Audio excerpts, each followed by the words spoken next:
have some jicama here. This is a vining plant. You can see it kind of grappling on to the trellis here. If you've never seen a jicama, it's sort of like a potato, but not. Similar usage, but it's a bit different.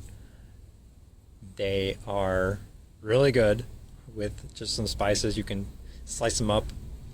You don't even have to cook them. You can just eat them raw. And I don't know if I'm going to have a great crop. Probably not. But this is more just to see what I'm capable of growing with jicama. Next to it, I got some sweet potato. This one likes to grow out of control. It's kind of dying back right now. I think at this point I could probably dig in and see what I've got.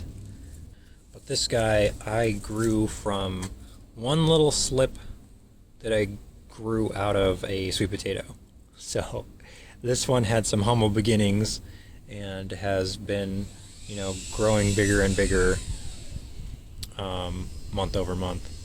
So this was a fun one to start, because when you think about how you started it and where it is now, it's just fun to look back on. I'm sure this will get much bigger over time, and from what I understand, sweet potatoes can just colonize your yard if you allow them to, and they just become a nuisance for some people. But right now I have it kind of quarantined in this tote that I drilled some holes in and repurposed as a raised bed.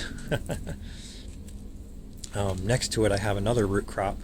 This is a sunchoke, or also known as a Jerusalem artichoke. It's a type of sunflower that is more used for its roots.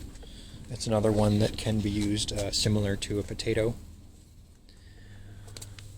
And I think this year I'm not going to harvest them. I think I'm just going to allow it to be more established. This is another one where I have the watering spike, but yet again, the watering spike is not the be-all end-all. It's not going to service this whole pod. It's just kind of, like, you could tell, like, this stalk is not doing so hot, whereas the ones next to the watering spike are doing better. So it's not a be-all end-all watering solution, but it can help in some cases. So it's a good tool to have in the chest. But that's the sunchokes.